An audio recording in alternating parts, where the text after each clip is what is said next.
Grateful for everything you've done to fight for the cause of freedom and for this country, and we will not let you down.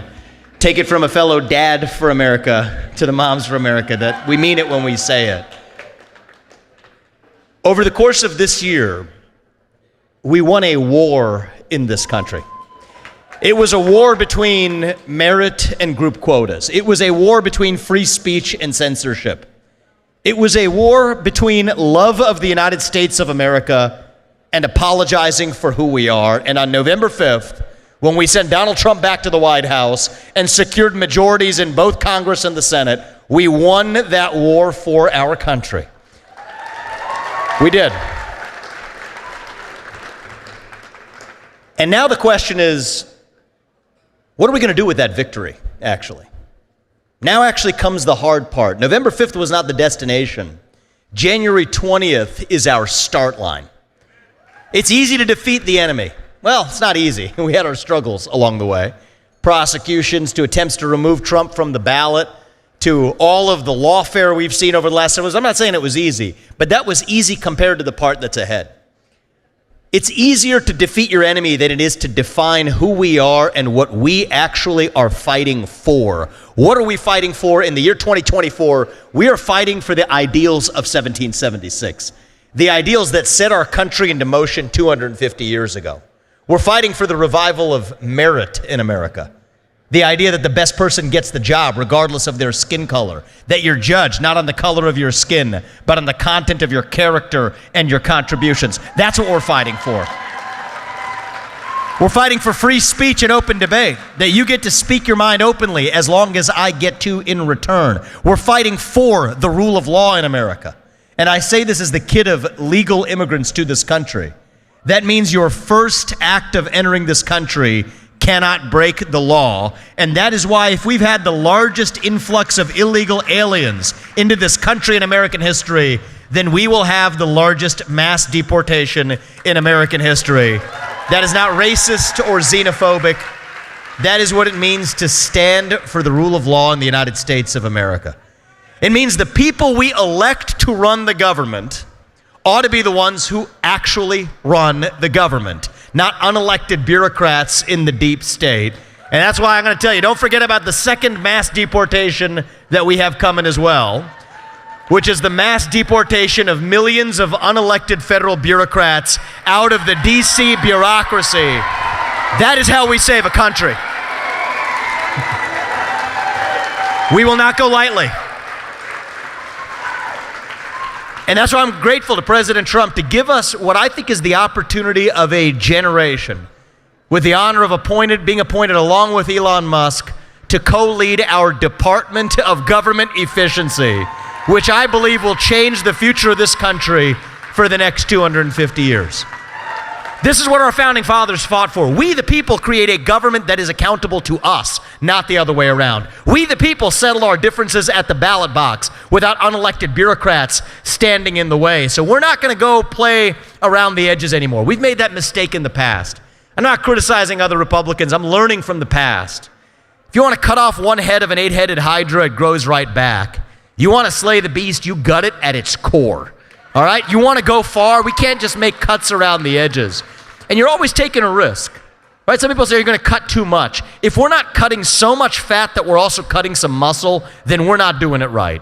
So we plan to go deep, we plan to go aggressive, we plan to go quickly, and we will not apologize for doing the hard work required to save our republic. This is not just about saving costs. This is about restoring self-governance in the United States of America itself. Make a government that would make our founding fathers proud. And we have a once-in-a-generation opportunity to do it. Think about this. We got a president who was elected with a popular vote mandate that a Republican has not had in a generation. Both chambers of Congress, a 6-3 conservative majority on the Supreme Court. If we don't get it now, we will never get it done. It's now or never for the United States of America. And on behalf of this country, I say the time for decision is now. We will not apologize. We will not go lightly until we get the job done. And what we will unleash on the back of that is our inner animal spirit as Americans. We have lost that inner animal culture that defined our country in the first place, our culture of excellence, our culture of meritocracy, our culture of self-determination. The country I grew up in the 1990s in Ohio was one where I didn't come from much. My parents came to this country with no money as legal immigrants over 40 years ago. I founded multi-billion-dollar companies. I'm a self-made billionaire, and I don't apologize for it. I became the youngest person ever to run for U.S. president. Success is our heritage. Excellence is our legacy. Excellence is our birthright as Americans. That's who we are. That inner animal spirit, it has leapt oceans to lift up places like China, while their culture of victimhood has come all the way back here to hold us down. When we rallied behind the cry to make America great again, we rallied behind the cry to make America excellent again. Excellence is what it means to be American. Excellence is unifying. Success is unifying. That's how we're going to save this country. Every one of us, every one of you, and we tell our kids the same thing. We all have our own unique God-given gifts. And it's not the same as the person sitting next to you, actually. And that's okay. That's a good thing, actually. It's a beautiful thing that every one of us has our own different, unique God-given gift. This is the country that allows you to achieve the maximum of those God-given gifts without any government or any system standing in your way. That is the America we know. We have become this nation in decline. But we don't have to remain that way. We don't have to be at the end of ancient Rome. I think with what happened on November 5th and what's going to happen starting on January 20th, we're going to change that back to being a nation in our ascent, a nation still on our way up, a nation whose best days are actually still yet ahead of us. Not in some fake politician way. Not in some it's morning in America again kind of way, because it's not morning in America right now. But it can be.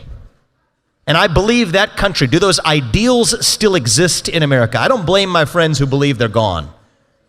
But I don't think they are. I think we just have to do the hard work of reviving them. That country where we will look our kids in the eye and mean it when we tell them that you get ahead in the United States of America with your own hard work, your own commitment, your own dedication, and that you know what? You are free to speak your mind at every step of the way, that you don't have to choose between speaking your mind in the open and putting food on the dinner table, that you don't have to choose between the American dream and the First Amendment, that you get to enjoy both of these things at once. That is the America we know and love. That is the America we will fight to the end to save. And if you all do your part, I promise you Donald Trump's going to do his, Elon Musk and I, we're going to do ours, and our best days as a country are still yet going to be ahead of us. Do not stop fighting until we get this job done. This is a nation worth saving, and save it we will. Thank you, Moms for America. God bless you and your families and our children, and may God bless our United States of America. Thank you all, and we'll be back. Thank you.